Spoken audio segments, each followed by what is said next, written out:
Gamebreaker TV.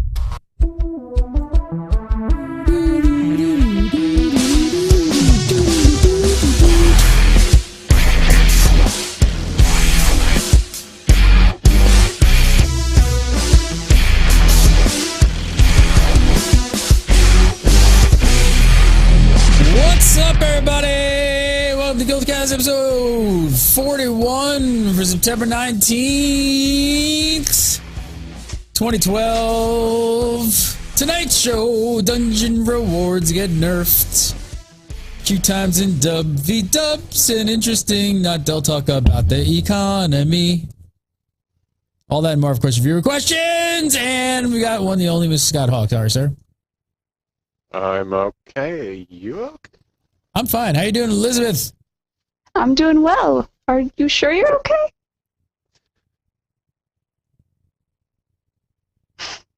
Richard Procopio, how are you, sir?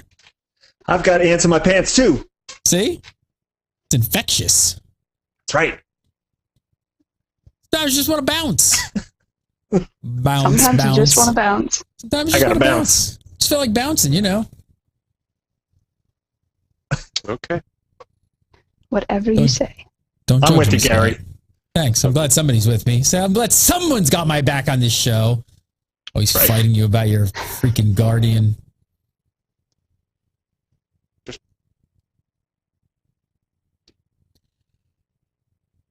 Move on. All right, we've got patch notes to talk about. So let's talk about some patch notes. First up, the Elementalist Signet of Air no longer has infinite range.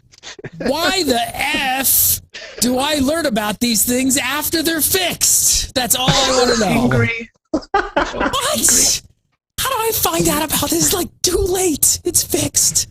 Because all us elementals were keeping it a secret. We were trying very hard not to let anyone disappoint, know. Elizabeth. I would have been aired 24/7. Wow. Nope. Quiet. First, you know, weapon smuggling off the vendors. Now, It's like, Scott, where are you? Oh, I'm halfway across the world. Okay, can you buff me? Sure. sure, no Fine. problem. No bigs. That's why everyone kept this No quiet. Did you know about this one? Were you using this? I didn't use it much, but I did use it once, and I was like, oh, that's fancy, and then I didn't really need the signet anymore, so I put it out and didn't think about it. Fancy is And definitely. then a way it to- got fixed. I wonder what kind of havoc that was causing, like on the servers, trying to like resolve infinite range of who gets buffed with that. I don't know. That's probably So a it good literally thing. was. So it was literally infinite. Like it just wherever you were, if you were to party with somebody, you could buff them. Like in a zone, I assume, obviously. Like, but if they were in a It's zone, no buffing matter the where they were. Curiosity rover right now. Oh, buffing Will I Am. I mean, it was kind of an easy mistake to make, right? You know, 30 infinite, 30 Same infinite. difference. Could be Math's either one. hard. Not so big, not so hard. Math's So after that completely unfair nerf to elementalists, we all will be happy to know that the whirlpool now works in underwater PvE. Look, it's like the skies have opened up and the light shines down. You're like, thank Seriously. God. Hallelujah. I'll trade infinite blind range for that any day of the week. Twice Yeah, on this was- Sundays. This just had to be an oversight, right? They just missed this. I mean, the fact that Elementalist didn't have an elite skill for underwater was kind of odd. Just not anymore. How are you guys actually? What are you guys thinking of underwater combat in general? Now that you've gotten some more time into it, that was a big thing where they kind of kept talking about pre-game is even for the people who hate underwater combat, you're gonna love underwater combat in Guild Wars 2. You guys love it, hate it, kind of indifferent? It's all right. It's not actively agonizing, which is a bonus over most games.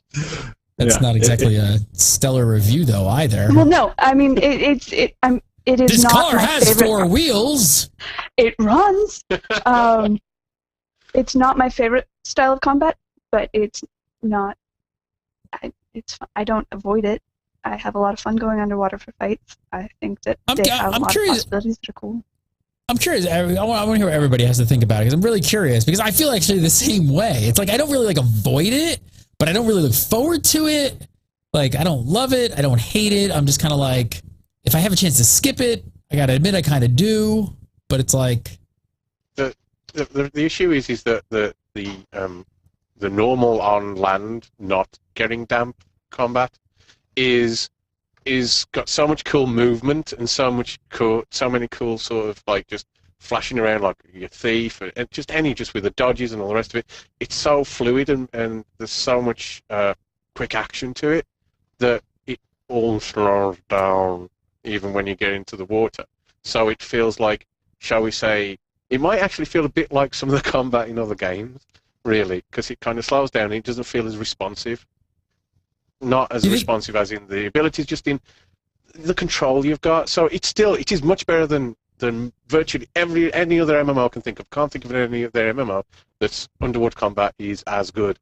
But I'd still much prefer, it highlights how good the on-ground combat is. Do you guys think does it have anything to do with the weapon, your underwater weapon at all? Does it change depending on the gameplay feel change depending on your underwater weapon? Like maybe we just don't have a good underwater weapon. Yeah, I mean, everyone's got a limited number of options underwater, and I don't particularly love like I'm playing a warrior. I don't particularly love the skills on my two weapons. I feel like there are some abilities that allow me to hit multiple targets, but my AOE seems really low, and for some reason underwater there always seems to be tons of mobs on you, so it feels like more of a slog to get through them than if I could just get all these things that come on land with me and just smack them all with my hammer. They'd go down much quicker. So I agree. I don't dislike it. I think it's certainly better than most games have handled it. I actually love going underwater for the first time and seeing that, that huge world or something under there, because you're on the surface and you just don't realize that there's all this going on underwater, and I think that's really cool. They put a lot into that, but I don't prefer the combat. And that's something that kind of makes me a little crazy because I want to go down there more because there's cool stuff down there. And there's probably all kinds of like Easter egg hidden stuff and caves and crap that the devs were like, how cool would it be to put this here? And like, I'm not going to find it because I'm not going to. You know what I think it is for me? I was just thinking about why you guys were talking about it. It's the fact that like sometimes in certain zones, you want to just like traverse a zone and get through areas. But like, on a flat plane where you can see what you're going up against, you can kind of like weave and bob and weave between trash mobs. And you're like, I can avoid these guys. And then you get in the water and it's just like barracuda coming from like every other angle. And you're just like, damn. That might be part of it, is that like you're always getting swamped by stuff. You can't really kind of like, I know that's part of it, but you can't really always avoid the trash. Yeah, and there's damn kelp in your way all the time. Like, get out of the way, kelp! You can't see. I don't know, maybe only I have the problem with the kelp. I kind of like kelp. Oh, kale. No, I actually like kale, not kelp. I make a kick-ass kale salad with strawberries and cheese. I'll make it for you guys one time if you're. You took the chef profession, the discipline. I'm working on it. I'm like 70. All right, so the Thieves' Dagger skill. Heartseeker saw some nerfs. This was pretty infamous skill. A lot of spamming going on, doing massive damage. Anybody get the knockdown on the old dagger skill? Hi, Steve. Sucks to be you. I mean, yeah, it's just a tweak. It's not really a big. It's a tragedy. It's just a tweak. It's a tragedy. Yeah, it's pretty big.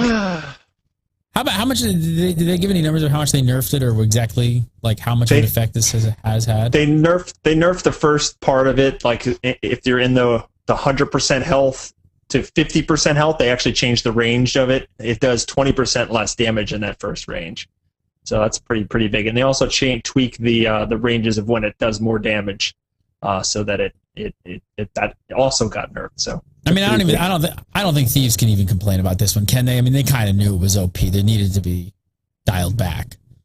Yeah, and it's not like they drastically restructured this skill. I'm pretty sure they will complain about that. I mean, Thieves complain about everything, so. Well, that's what the internet's for. Ooh, ouch. All right, the engineer's rocket boots are temporarily unusable underwater while they out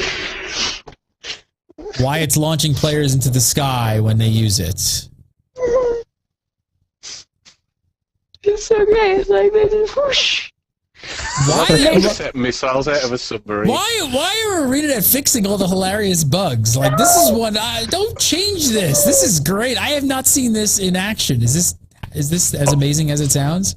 Yeah, it's hilarious. You can find it on YouTube. People launching themselves on top of buildings. Now I have to find it on YouTube. Hang on, Guild Wars. Let's see. Guild Wars 2 engineer boots. I like how the patch notes actually. The patch notes actually said something like, "We're disabling this while we figure out why that's happening." What's going on? How did this happen? Yeah. We made the game and we don't know how this happened. It's kind of odd. We didn't program them to do that. I don't know where they picked that up. Let's see if this does it. This looks like it's going to be it. I don't know though because I didn't watch this prior to. Yeah, this is it. This is it. Yeah. Is this one I saw? All right, he's swimming down, and time for blast off. Okay. He's got to find a good. Oh wait, he already did it. I missed it. Whoa, that was it. I didn't even realize that. Wow, holy crap! I thought it brings back. Yeah, you're like instantly up in the air. You miss it if you blink. You miss it. Don't even blink. Look. Boom! He's up in the air right now. There he is. Oh, that's hilarious. Man, they need. All right, if they're gonna nerf that, they need to like make that an extra skill or something. You do. It needs to be an emote or something. People need to have that back. You just well. The only thing with that is you could get out of some bad situations fairly easy with that. Now, couldn't you? You're like that's like your OS button. Oh my God! Boom! Done. I'm out. See you later. Yeah. And also, you just like round up a load of mobs around some other player and say, "Enjoy." Yeah. Enjoy that kale. The retaliation. What's up? Kale salad? Kale salad? That'd be nice. No, it's got strawberries, Parmesan cheese, olives, sound good, actually. And then I make my own dressing. Special sauce. It is. I'd eat it. I'll make it for you guys. All right. So the retaliation boon no longer reflects damage to siege weapons. Because you can't hit them back. I like to think that before you just smash the catapult's projectile back when it hits you. You know, is that what happened? It's like a spike in volleyball, yeah. Don't ruin my dream. Don't ruin my dream. That's exactly how it worked, right? Yep. All right. Probably the most controversial change of the week is that ArenaNet have added a system to reduce the rewards players can receive from speed farming dungeons. They jumped on. John Peters had this to say. He said, if you run the exact same chain twice in a row, you will have your rewards cut. This means you can bounce back and forth between two different chains, even in the same dungeon, without ever hitting this change. This change is made to encourage players to try different chains. I mean, people are complaining. They always do. But I mean, this seems totally fair and legit, right? I mean, this goes along with everything ArenaNet's been saying. We want you to do different things. Mm-hmm. We don't want really to be speed running over and over, farming content. It just doesn't. It's not in our design. We don't want you to do it. Mm-hmm. Yeah, we don't want you to grind one thing over and over and get to the end, because the other thing is you'll discover that by doing that, it was pretty much a waste of time, because when you get to the end, you are now at the end to do the things that you could have been doing leveling up anyway. So the logic of having something that kind of gave rewards in an unbalanced way, just by repeatedly doing the same thing over and over and over and over, takes away with the concept of the game, really. So I don't think it's that big a deal. It's not great, Nobody needs to. I kind of like that they're taking. I really like that they're taking this sort of hard line of just gonna kind of. some people are going to say, well, they're forcing me or they're not letting me do what I want to do. And if I want to play the game and speed run and just do this over and over and over and over, like that's how I want to play the game. But I kind of like this idea of just like saying, hey, like go do other stuff. He continued by saying, he said, if you speed clear dungeons at a rate of more than 2 per hour and continue to do that for some time, your rewards will slowly begin to degrade. It doesn't kick in after running a single dungeon, and it doesn't immediately zero out rewards. I don't know, Richie, how do you feel about this one? I mean, should people be punished, you know, if they want to go through a dungeon over and over and over again? Yeah, it's a little difficult. I mean, I could see parts of both arguments, but I agree that, you know, ArenaNet, it's within their right to kind of set how they want the game to be played, and you know they're looking at their economy as well. You know, that's probably part of it as well. There's been posts where they want there to be, you know, not a lot of gold in the game at the start. It's supposed to feel like you're earning everything, and it's supposed to be, you know, challenging. So any kind of loophole where people find an easy way to make cash or something that's, you know, not tuned correctly so that they, you know, they can run something very, very quickly and really bolster their cash, it's probably going to be something that they look at to kind of avoid. They want the economy to be healthy. They don't want it to get overinflated, oversaturated too early. And, you know, there's going to be players at the same time who are at the top of the leveling curve, and they're going to want to try to, you know, do things the most efficiently. That's what gamers do. They try to find these little hooks. So, you know, I think that what they're doing is sound, and you know, I think some of this backlash will wash over with time. It's also taking a pretty drastic step away from how a lot of the original Guild Wars culture worked, as far as like dungeon runs and speed runs were a very real thing that was fairly celebrated in the community, as far as like you had people who had entire guilds devoted to, we run this one dungeon and we were at it like 6 times every hour and we're really good at it. So kind of taking a step away from that is very different from what they've done in the past, but I think it's going to be beneficial in the long run for the community.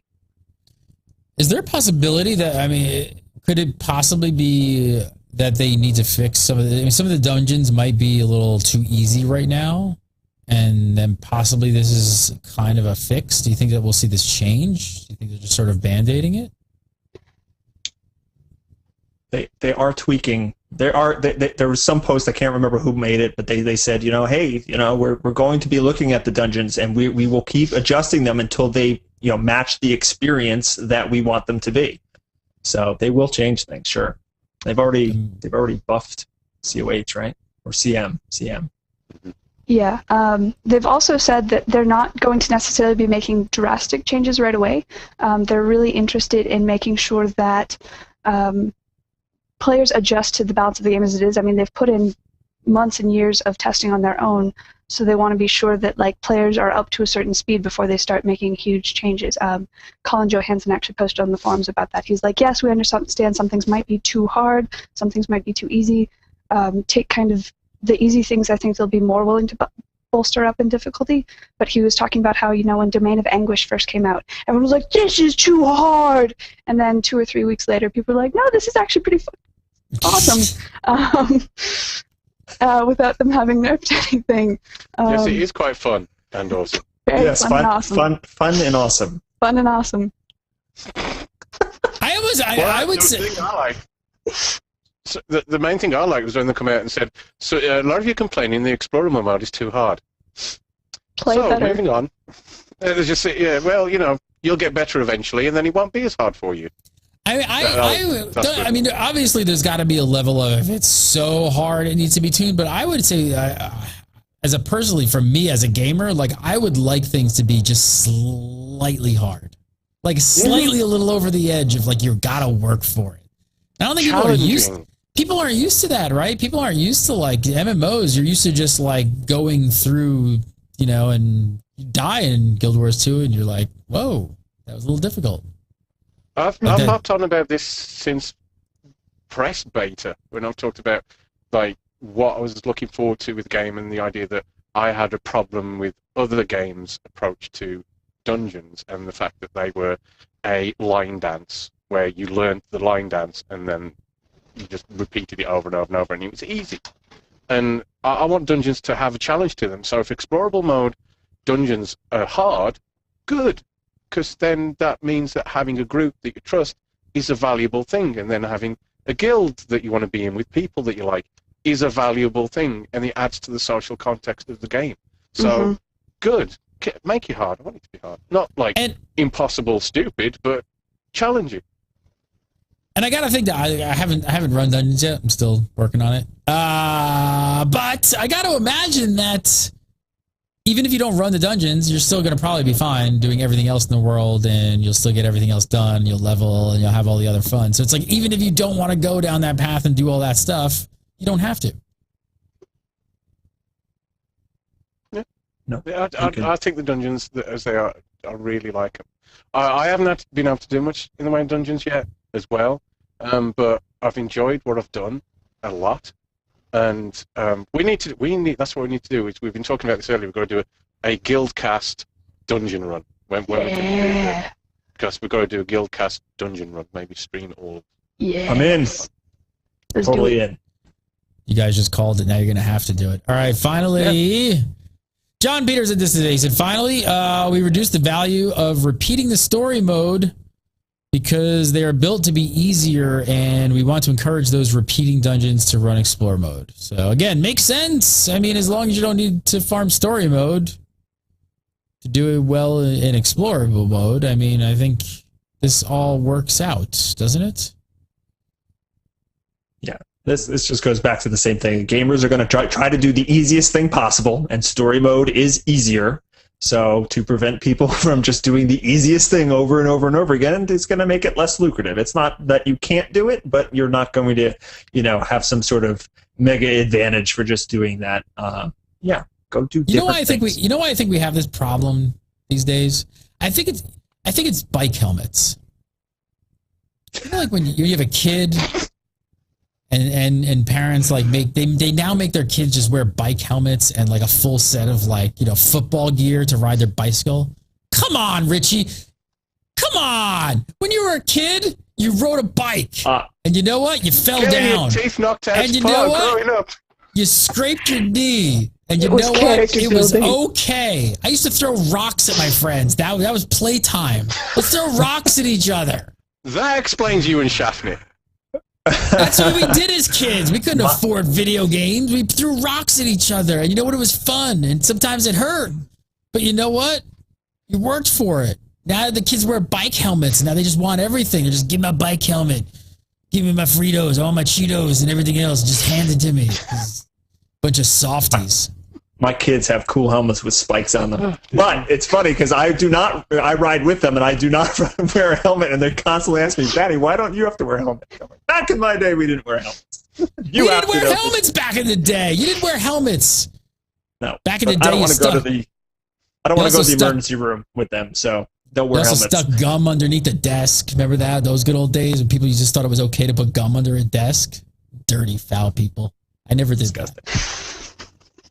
We used to ride bikes, and we used to mount tubes to the handlebars and shoot fireworks at each other. That's what we used to do. That was playtime. We used to shoot Roman candles at each other. People need to harden the F up. We need to put your box in sepia tone or something. So I remember back in the day, we used to have broken balls for breakfast. We had it hard when I grew up. Remember when I shot my friend with a BB gun? From like 100 yards. Did you ever go to like juvie, is it called? Or anything like that? No. We threw darts at each other. And knock on wood, never broke a bone, never got hurt. Get your knees skinned. Go run a dungeon. Stop knock on wood like you're still doing those things. Yeah. Exactly. Just in case I go out tomorrow and fire fireworks at someone from my bike handle. I'm buying fireworks tomorrow, Liz. Wait, next week I'm shooting fireworks off in the studio. That's how much fun we're going to have. All right. Although if you're wearing a bike helmet to Ascalon Catacombs, I'm not going to wear a bike helmet. My wife's been biking, and she wanted to buy a bike helmet, and I was just like, really? You're going to be one of them? just ride the damn bike. Fall, get hurt. It's okay. Like, you'll be fine. Brush it off. Mike Ferguson talks of dubs. What's so funny? Just roll right into Mike Ferguson. Rant about bike helmets. Mike Ferguson. Bike helmets and World versus World have a lot in common. It really does. This all makes sense. This all makes sense. When you run your first dungeon, I'm going to make you take your helmet off. I am not wearing a damn helmet to run dungeons. Softies. All right, so Mike Ferguson talks about dub v dubs.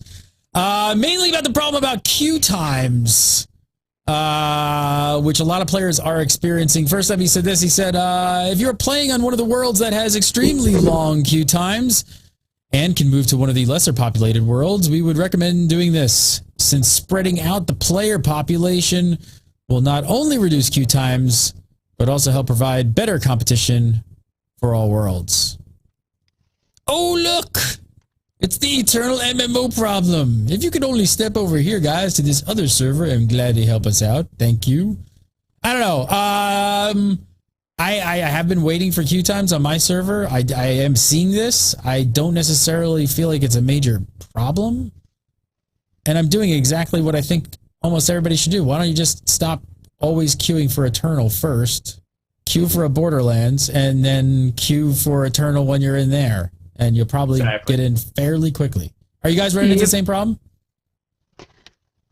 I've had to wait on maybe like a 6-minute queue for Eternal Battlegrounds at one point, and my friend was a couple minutes behind me in the queue, but that's about it. And yeah, I hopped over onto another server and just was playing in our Borderlands, and then I was like, oh, Eternal Battlegrounds is up, I'll go over there. And that was actually more dead somehow than the Borderlands I was on. So, yes. There's been I've had times when I've been the worst when I was in a queue in a Borderlands for 2.5 hours, and I just gave up. I was going to stream. I was like, all right, I'm going to stream some WVW and Triple B, and I put it on. I was like, no, that was a bad idea. We'll do something else instead. So yeah, that's not fun. So and you get to the point where people, the sort of like urban myths of how people have got shorter queues. Like, well, if you don't go into an overflow one, that means that maybe you're going to get in earlier on the queue if you'd started it before you were knocked into an overflow. So just standing the original city all the time, and maybe you'll get in. Things like that. People. Well, there were some odd issues I'm going to get to in a second here about some stuff. There's some bugs. So there were some bugs floating around. I don't know about standing in a city was going to make it any quicker, but maybe if you were wearing a bike helmet, you would have got in quicker.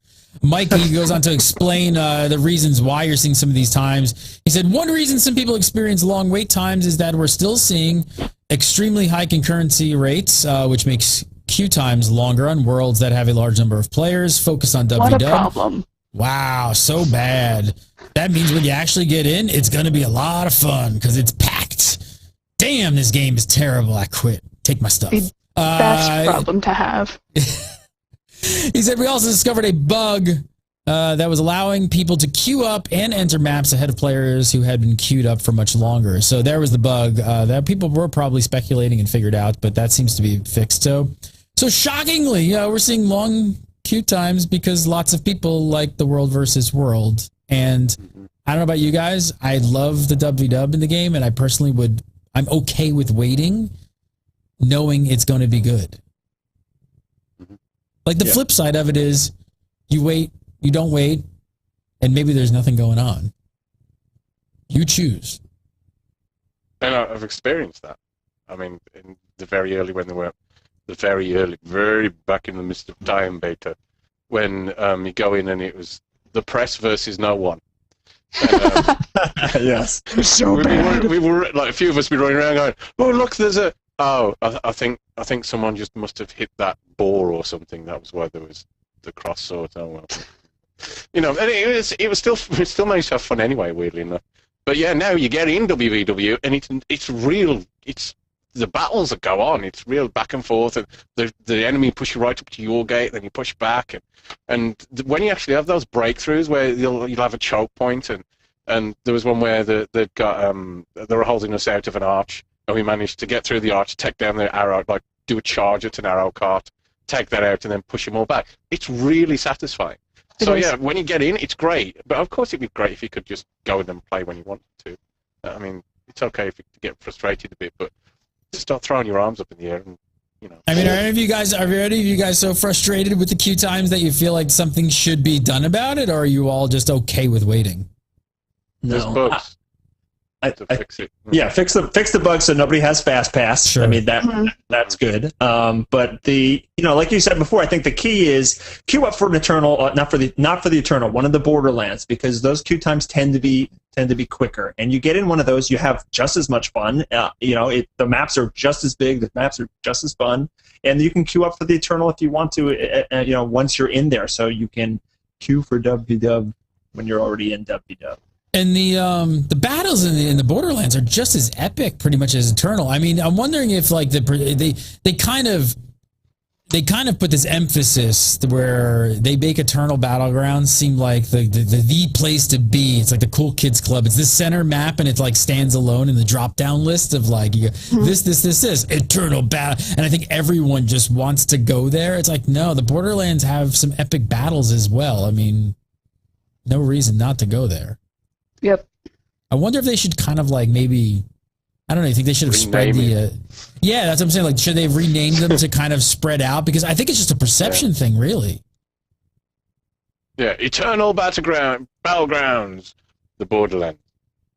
It's not quite as evocative, is it? And the Borderlands, it's the bit around the edge. You want to be in the middle where it's all going on. Yeah, I mean, Borderlands, you're still getting points. You're still earning the points towards everything, just like you would anywhere else. So yeah, get in the Borderlands, because the fights there are just as fun. There's not really a massive difference between your experience, really, of what you'll be doing. So yeah. It's Stone Mist Castle. That's what everyone's going for. Everyone wants the castle. Everyone wants the castle. Mike continued by saying, he said, another thing that is fairly constant across all worlds is that Eternal Battlegrounds, the central map in WW, is by far the most popular map for people to queue for. You may well lower your wait time by queuing up for a Borderlands map first. I'm a genius. I didn't read Brilliant advice. Yeah, it was brilliant advice. Then entering the Eternal Battlegrounds queue once you are in the Borderlands. So there you go, people. I would say that is the best advice that anybody could give you. What do you guys think about the daily achievements? What do you think about daily achievements? Maybe split the WW player base up a bit. What do you think about that? Like X many points gained on a Borderlands map sort of achievement? Yeah, something to kind of break people apart a little bit. What do you? Homeland Defender. Yes. Yeah, might give a way for people to do different things and get into different maps. I don't know. There could be something. Yeah, maybe just something that doesn't necessarily is a power thing, just to give it a little bit of a cachet to defend your own lands. Yeah, makes sense. Yeah, they could do something with the monthly achievement where it's not just kill 50 invaders, it's maybe kill 10 in this map, 10 in this map, 10 in this map, 10 in this map, something like that. It might be a little bit annoying to do that, but it would definitely help to spread it out a little bit. Yeah, I'm not sure. Now that I say that out loud, it would be annoying to do, but it would probably help spread people around. Not sure if that's great. People are cursing me for asking for like dailies in WW. So next up, John Smith talks about the economy, and it wasn't a complete snooze fest. So check this out. First up, he said the trading post had a rough start. As a fundamental piece of the game, we mobilized to get it fixed immediately. After about 100 hours of work in that first week, our devs began to make some progress noticeable by the players. We've come a really long way in stabilizing the trading post and preparing it for the future, and we'll continue working on making the trading post a better experience. I don't know. Do you think ArenaNet? I mean, are you guys having any notice? I'm sorry. Are you guys seeing any major problems with the trading post at this point? Now it seems like more like quality of life things now than functionality. Yeah. Correct. It's working not great. The market's got to find a balance within it. It's not the trading post itself that's the issue. It's the market itself, because of the late uptake in the trading post and what happened with the overflow of stock that people have got swimming in their banks. And then suddenly it just exploded into the trading post when he went all up. And there's a lot that hasn't, the market hasn't really recovered from that yet. So there's a lot of things that are dirt cheap, that virtually have just almost valueless. That is a problem for the market. So that needs to change. But the trading post itself, I'm really enjoying. I mean, it's great for gear, right? I mean, you can get like full sets of greens for like nothing. It's just like as I'm leveling up, it's just like no Which problem is at all. bad, but awesome. It's bad. I know it's bad. I'm buying them and I'm just like, oh, I know this is not good. But for when you're leveling up and you're like, I need new gear, and it's like super cheap to get. It's like you don't even look at the blues. I don't even look at blues anymore. The value of the items isn't widely understood yet, as well, which means that people at the top end who really know what they're doing can make an absolute fortune, and the people who don't know are throwing stuff away for nothing. Yes. When they could be making money. So there's a lot of internal problems. There are market forces rather than the trading post itself. Although those problems at the start have exacerbated a lot of those problems. All right, well, you two obviously know what you're doing, so you better start spilling the beans. What should I not be selling all that butter? Because I'm still swimming in butter. So much butter. Hey, some people made a lot of money on butter. Some people did, especially when they put in those recipes. Yeah, because they bought, but they saw the butter was like 2 copper or 3 copper per stick, and they bought a bunch of them. And then ArenaNet put that extra recipe in to get some of the supply out, and suddenly it sprung up. Actually at one point it was over 10 copper. I think it's around 8 or 7 copper right now, but still they made a huge turn on the profit just by buying up all the butter. So are you guys like really playing the market? Are you guys sitting around and really trying to pay attention that much to it to make a lot of money? I know Scott's just grinning. He's like, I'm already rich. I'm not actually. I'm not at all. No, I'm not. I'm focused. I haven't got I can kind of see what's going on with the market at times, but I've got other priorities at the moment. I just want to hit 80, and my time's so limited that I haven't got time to do the stock market right. You need to be there looking at it and watching the fluctuations and watching how the price is at the moment, and then see the different trends, and then buy at the right time and sell at the right time. It's not that complicated really, but I just haven't got the time to do that because I want to hit 80. Do you have spreadsheets going on this? You I might. Don't you? I've been really careful. I called it. I knew it. I've been really careful as I'm leveling because I want an understanding of how money income works just without dealing a lot of trading. So I've been really careful getting my first character up to 80 to just not really deal with it a lot, but it's something I'm looking forward to getting into. Yeah. And you guys just share Google Docs, Google Spreadsheets, share the love. Mm-mm. Yeah, it's funny. People are very miserly with their secrets since it's a global economy. If it's server based, you'd be like, they're probably not on my server anyway. The people watching, so I'll just give away my secrets. But now it's like, no, mine. Yeah, I've actually done a couple things to make a little bit of money here and there. But I did a video on this actually last week on the Trading Post, and one big difference from other MMOs is the fact that the supply is global. So there's everything represented on the Trading Post, and that makes it so it might seem like you can't make money because you can't really swindle people, or you can't pull the wool over people's eyes that often. Like in World of Warcraft, I used to deal with rare pets a lot, and so I would be checking the auction house every day for rare pets I needed. And every once in a while, I'd see one that was really rare, going for like 1,000 gold, when I know I could turn around and sell that for 12,000 gold, like instantly. And like in that case, the person got the rare thing, didn't really know what it was, looked on the auction house, there weren't any of those pets on there, and they just posted it for what they thought was a good price. That kind of thing doesn't really happen in this environment because there are thousands of those items probably on the auction house, and that's why I'm selling everything. I'm just like totally dumping everything off. So what am I missing here? What do you got? What are you doing, Richie? Well, things like, for example, like runes, right? There are some runes that sell pretty well. So what you can do is you can look for greens that have those runes attached to them, buy like the higher the salvage kits that have a good chance of getting the rune extracted, and you buy up all these cheap greens, you salvage them, get the runes, and repost the runes on the Trading Post for a profit. So that's just one way. I mean, you're not going to make tons and tons of money on life that way, but if you do it enough, you can make money doing that. So there's my secret. I spoiled it. At higher levels, that's when you get into. No, I'm not going to say that. What I would say is, I'm going to talk about that. What do you mind telling anybody? No, what I would say is that you're hiding all the jute spots as well, aren't you?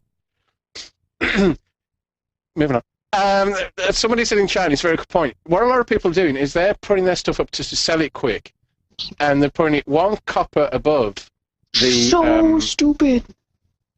Well, you see, if people don't know, they're putting 1 copper above what it would go for a vendor. Okay, then they sell it on there, and the trading post takes a 15% cut. So you're actually selling it for less than you'd get from the vendor. And there's a lot of people doing that. That's one of the reasons we've swamped with stuff that's worthless, is you're actually selling it for less. Stuff that would normally be going to a vendor is going up onto the auction house for less than you would get from a vendor. So don't do it automatically, because check what that price is for. If it says, because you're trying to sell it saying you must be a minimum of 1 copper above vendor price. So if you're selling at that, you're actually losing money in real terms, because you could have just walked to that merchant over there and sold it for more. Yeah. And it's not just 1 or 2 people doing it. It is thousands and thousands of items going for 1 copper more than vendor, and just people losing money. So stop doing that. I've seen 1 or 2 people actually say, "Well, I kind of just want to give it to people for a cheap price." Okay, if that's your logic and you know that you're losing money, then fine, go ahead and do that. But for all the people that don't know you're losing money, stop it. They're probably the same people who wear bike helmets. Go ahead, Liz. It kind of applies to the next quote we're going to put up, but the vendor prices aren't necessarily a proper reflection of value. So basing everything on that is not necessarily going to be great for the longevity of the economy, because you have, the 1% of items that are way up at the top and costing, scores and dozens of gold, and then everything else has a very tiny valuation curve, which is not excellent at all. John actually talks about bringing up this supply and demand economy above the level of vendor-based prices. And again, that's partly because people have got no understanding of the value of items at the moment. None. They don't know even what the components that are they're broken down into, like the sigils and everything else, what the real value is. But that partly became from kind of at the start. It was almost like if you knew that now that people know how to make legendaries, that if you knew how to do that, then like people were selling for ridiculous amounts, and everything underneath that was virtually worthless. And there has to be, basically the market has to come to settle, and people start seeing that there's a gradation of value between items, and so then you'll start seeing a healthier market. And there's got to always be the volatile state at the beginning of a brand new market regardless. I mean, there's got to be this incubation period where it's got to do its thing. So next up, John Peters said this. He said, John Smith, sorry, said, while adjusting the supply and demand will bring markets closer to non-vendor based equilibrium, there is still the matter of massive surplus of some items. To address the surplus, we've created some new limited time Mystic Forge recipes that use these items. These recipes create boxes that give chances for gold and some cool items. Everybody's still got Mystic Forge. Mystic Forge. Can I Mystic Forge my? It really is the fix-all. They're like, oh, something's wrong in PvE. Let's make a Mystic Forge. Yeah. I have a bad back. Mystic Forge. Is that their out? They can just use this whenever they need to. It's like their secret weapon of just anything happens around the economy. Just boom, we make an item you all want, and now everything shifts. It is literally the genie in the bottle. Yeah. Literally. For the game, he's like, is the problem? Throw it at the genie that's in the Mystic Forge. Yep. And that's what. And it does. And it's funny, they're like, how are players going to find out about these new recipes we put in? We'll just put a screenshot of the recipes in this blog post. I love that. Is it a good solution? Is it a great way to kind of help balance the economy? I mean, it definitely gives them a tool. I think it's fair. Yeah. I just like the fact that they have an economist on staff. I mean, that is looking at this stuff, and he comes up and puts graphs and stuff up and gives us information. I love that. Labels. Yeah, without labels. That's true. More students will be taking economics classes after playing this game than any other. I think now that they're actually making economics like a facet that people are aware of, and there's somebody coming out saying, "No, let me explain this to you in nice, bright, coloured graphs." That's all very interesting and fun. So it's good. Are they just adding butter to everything in the Mystic Forge? Just put something in, add butter, and it comes out. Buttery sword. Buttery silvery sword. Butter knife. I still think there's a couple of problems with it because A, you've got to know to do that, and most people, to be perfectly honest, aren't looking at the game that deeply. So they go, I don't need this, throw it on the trading post. There's still going to, a lot of people are still going to do that. And also, some of the stuff need like mystic coins and stuff as well. I thought and ectoplasm. Mystic coins are a bit important. Yeah. They're very important later on.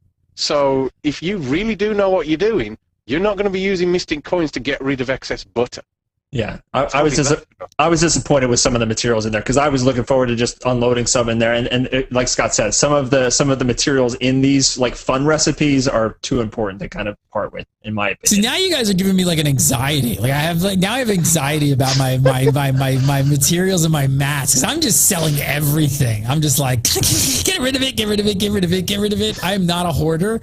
Like I'm the anti-hoarder. It's like the same thing in my house. Like.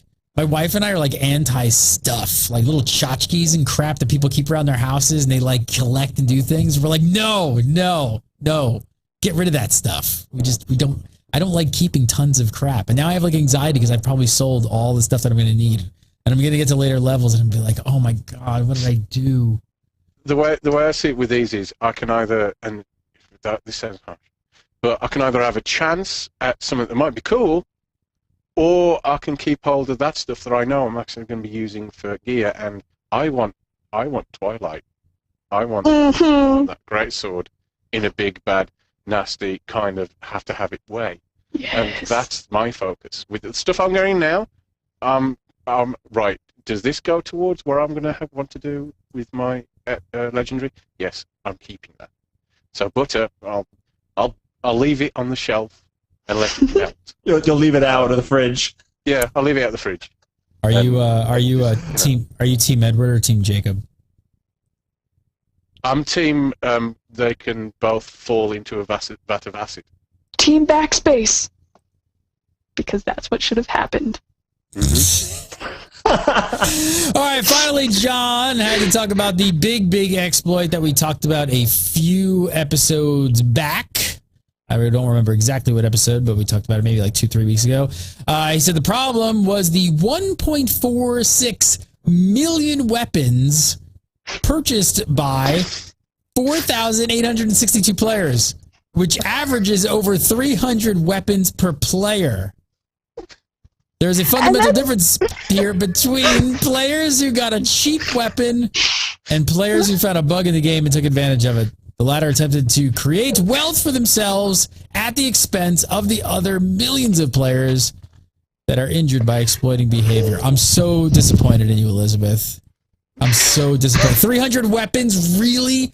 Over 300 weapons. That's the average, though. That's the average. And people had so many more than that. And then people were like, no, it's really unfair of them to ban people. Like, they just thought they were, How dare they? 300 copies of a weapon.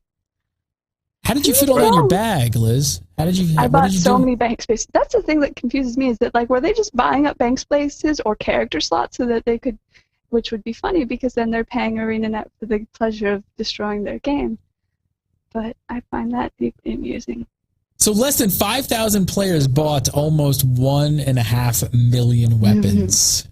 But it's the equivalent of somebody walking out of a Walmart with a donkey loaded up to the roof with gear and hoping nobody will notice as they walk outside. You know what I mean? It's ridiculous. 300 is the average. So people do like thousands of these things and thinking, nobody will notice. Don't look here, Governor. I'm not doing anything. It's mental. But come on. But you all have to be a little bit jealous of the peeps out there who just picked up their one weapon for next to nothing.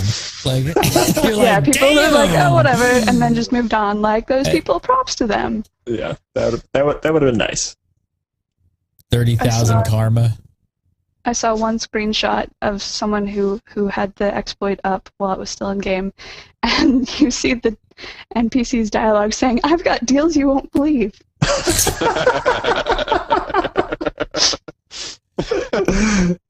Hey, what do you guys think that? Do you guys think that one-handed weapons should cost less than 2? two-handers? I don't think so. Why? Why? They got to. Because you don't have to. You got to fill 2 slots. You got to fill 2 slots. Why are they the same price? I think they should be cheaper. If you want 2 swords, you should pay 2 swords. If you want 2 really cool looking items, right? You should pay for 2 really cool looking items, right? Who cares if the other item is used by 2 hands or not? I don't know. Let's put it this way: it's just that you're getting the 2-hander. You're getting the 2-hander. You're paying a lot for that. I don't know. I don't care. Just pay it. Just buy it for the money it's supposed to be. You're not going to get it for nothing and walk out with 3,500 of them anymore. Tough. I didn't mad, get one. bro. That's why I'm fed up. He is mad, bro. He's so mad. He's so mad. I am mad. I want one for next to nothing. That's what it is. Jealousy. That's why he's mad. Everybody secretly wishes they were one of the... I want to tell you guys about our deal going on with Netflix. If you have not tried Netflix, what are you waiting for? Go over to netflix.com/GameBreakerTV. Sign up for their free 30-day trial. It is free for 30 days. Just go to that URL, netflix.com/GameBreakerTV. You can try the streaming service. Stream to your iPhone, your iPad, your Xbox, your Roku, your Apple TV, your desktop. So many. Look at Hot Rod. Jackass, this is Shafted's account. I'm afraid what I'm going to stumble upon. Have you watched Sherlock yet? You watched Doctor Who yet? I did not. I'm still watching Breaking Bad, so. All right, that's an okay excuse. That's a much better excuse than Ancient forgivable. Aliens. Yeah. I finished all of Ancient Aliens. I finished both that's- seasons, and now I'm waiting. I think there's a season 3, if I'm not mistaken, but I don't think it's on there yet. So God. I'm waiting for it. That's the greatest mystery, that they're going to make another season of it. The show's amazing. Because of people like Gary. Throwing your their money fault. at him. All Gary's fault. Hi.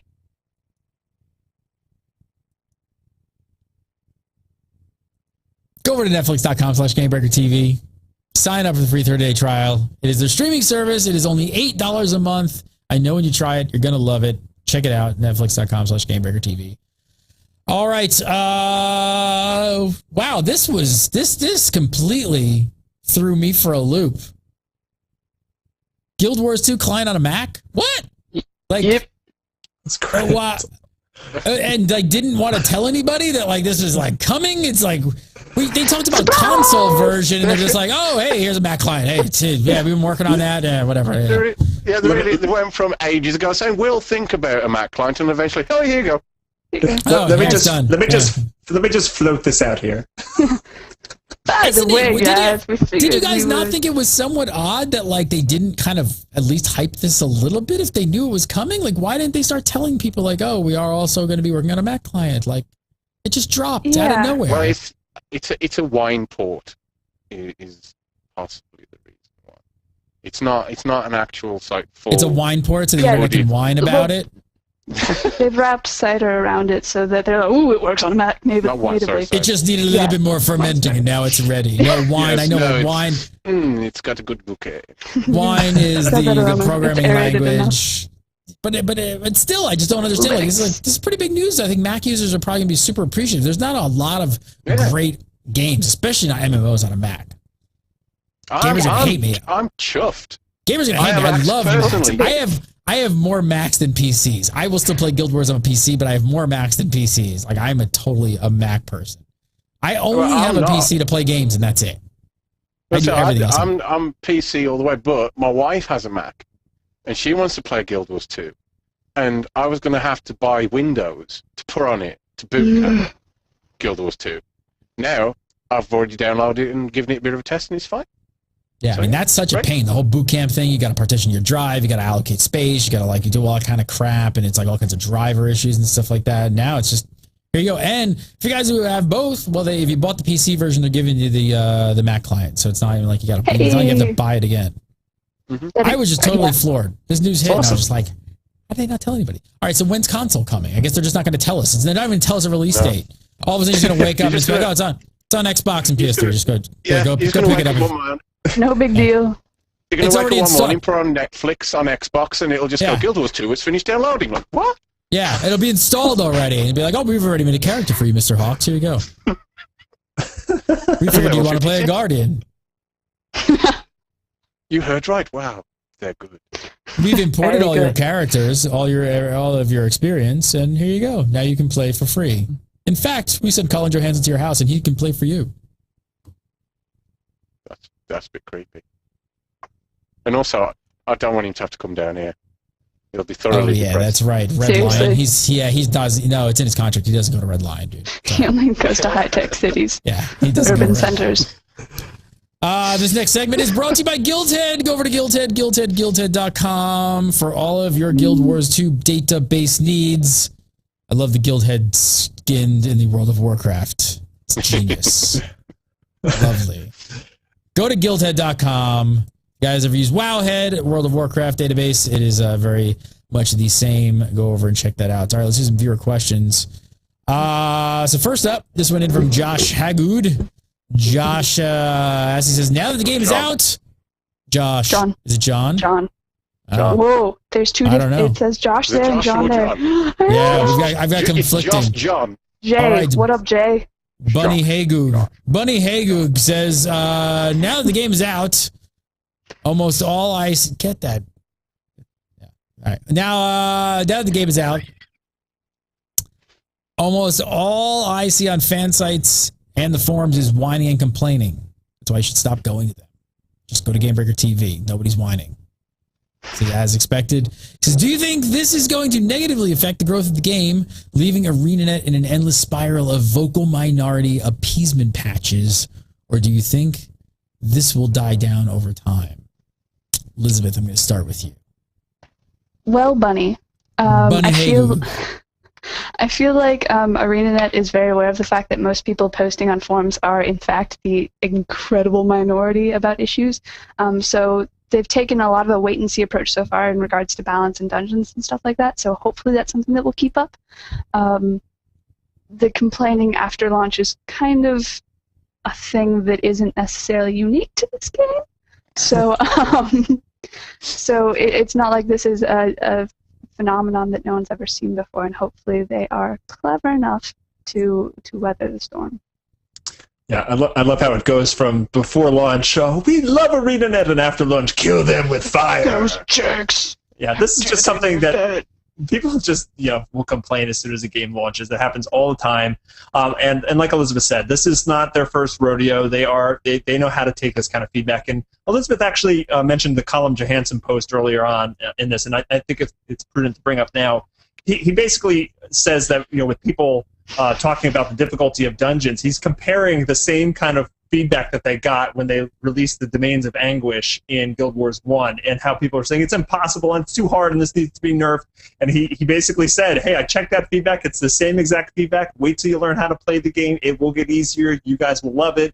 And they're going to stick to their guns on this type of thing. So it's good to hear that, and I trust that ArenaNet's not going to take any knee-jerk reactions and start changing stuff just because of these forum posts. Yeah, I think their new reaction should be take the training wheels off and stop wearing a bike helmet. That's what they should tell people when they complain about this. And if people don't get it, they can just focus them right on this episode number 41 of GuildCast, and it'll make complete sense. People will be like, we just need nerving. No, stop wearing a bike helmet. Instead of putting kitten in, like instead of swear words, as soon as anybody starts whining, just have a picture of a kid on the floor with a bike over them, and them screaming while holding like a scuff knee. I like it. And just replace them with that each time. Just go, yeah, he was whinging, and grow up. I like it.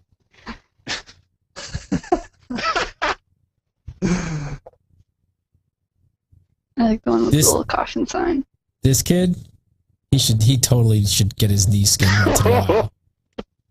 That's not very nice. That isn't very nice. This is not very nice.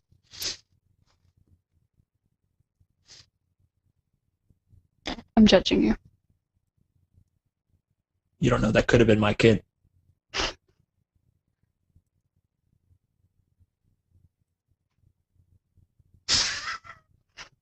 Look at that kid. Look at this helmet. Please look. What is this? What is this? This is like super reinforced helmet of disaster and doom, a nuclear explosion might hurt my child. It's all around, isn't it? I don't know. He should go shoot his friends with BB guns.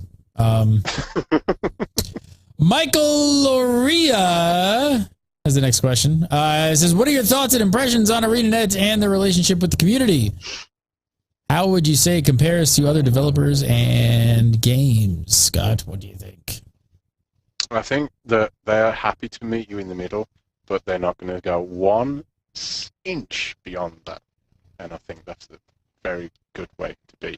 They're very straightforward. They say, right, we'll listen to you and we're happy to engage, and they're very good at getting the message out, like, constantly.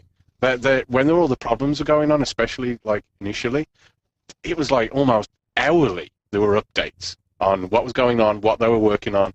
This is what we're going to be doing next. We're going to, and when we're going to, not even we might do it. We're going to have this tonight. We're going to be pushing this fix on this tonight. We're going to push a fix on that one tomorrow. And usually it's like, well, we're working on it. Hopefully we'll have something soon, because they want to hedge the bets on whenever it'll go out in case it falls back. But they're not. They're like, no, we're working on this now. We'll fix that tonight. We're working on that. We'll fix that tomorrow. And they've been like outstanding in that. But what I like most is they'll listen and then they'll respond, but they're not going to start promising stuff or changing their game to meet people's expectations if they don't think that they're correct. So that they're more likely to talk to you about the inaccuracy of your expectations rather than change the game to meet them, which I think is a very good way to approach.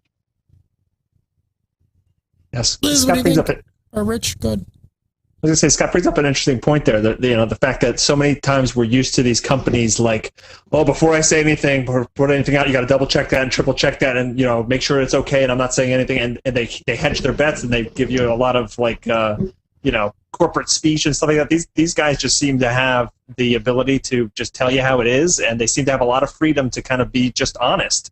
And that's just very refreshing. They also seem to be very accessible. I mean, you can actually directly talk with them pretty easily on Twitter or even in game if you see them. They're very candid, very very approachable, and it's kind of easy to get the line. If you look at their forums, oh my God, forums! So many different developers are posting on those things on a daily basis. It's kind of refreshing. I like it. I think whatever else can be said about launch, the community team and the customer support team, to a certain extent, like I know the people who've had extended issues with them might not agree with this, but have been doing an overwhelmingly good job with their response to issues and their upkeep of communication. Go community, woo!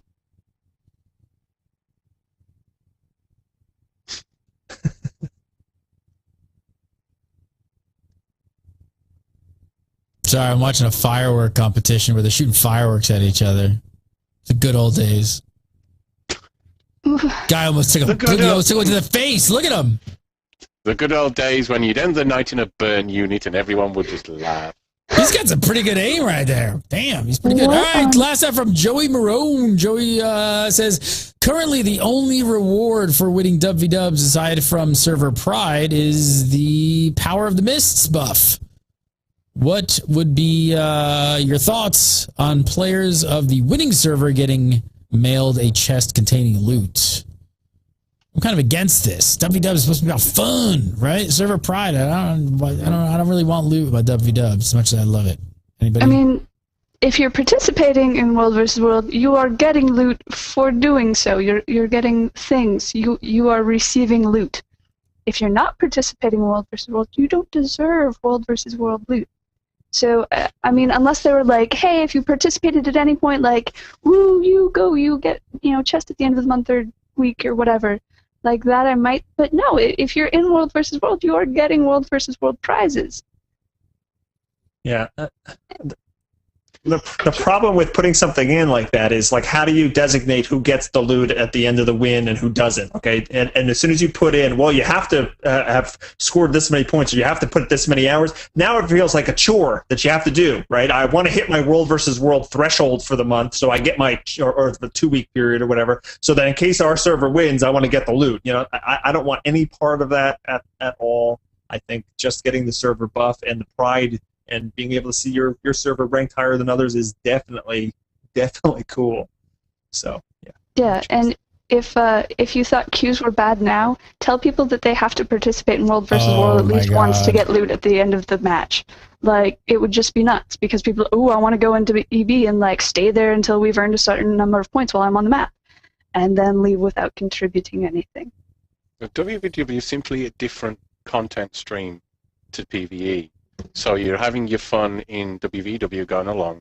There's some issues with looting is a little bit difficult at times when you're fighting 50, 60, 70 people and there's red circles all around. It's like, I'm not going near that bag of loot because I'm going to evaporate.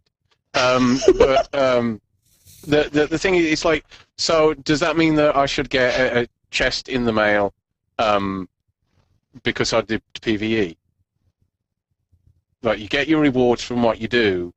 You're getting the bonuses to, your trade skills and everything else for WVW if you're getting the points. So there is, that sort of buff there. But no, I have yet to. I don't feel like I'm like you said, like if you engage in WVW, the loot's pretty good. You get drops. Like maybe this person's missing them. You gotta look for them. Hit F.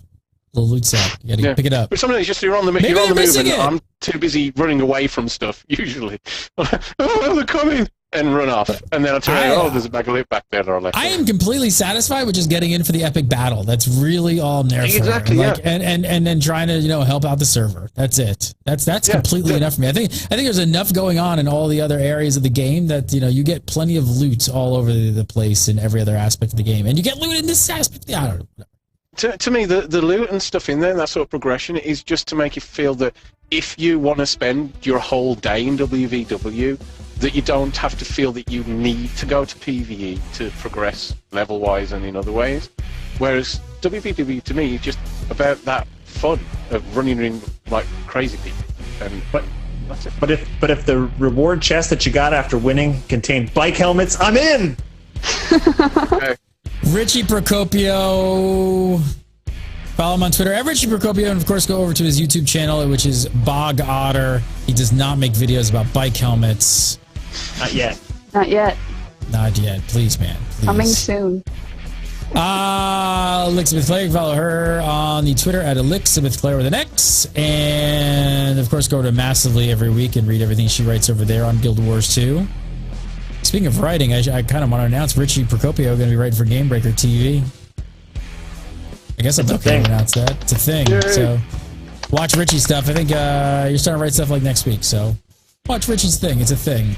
Also a thing is Scott Hawks on Twitter. A thing. He's a thing. Called Jaramore. That's the nicest thing I've ever said. Go over to Zam.com. He's the editor-in-chief over there, running all that lovely site and Guildhood and all that other good stuff we've already plugged 8 gajillion times because it's awesome. It is awesome. And you can follow me at yada yada yada Gamebreaker TV. New shows. Got new shows though. After Dark and Monty's Minute.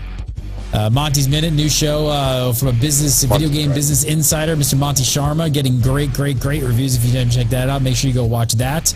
And After Dark is our new live call-in show that we did last night live with Mike Shaftnit, Josh Allen, and Darnell, and it was a complete smash success, and you guys are loving the show. So if you haven't seen that, go watch episode 1 of After Dark. And GuildCast, of course. We'll do that this week on Friday. It's postponed until Friday at 7 PDT, so if you want to come over to the live show Friday, 7 PDT, have a great week, and we'll see you next time.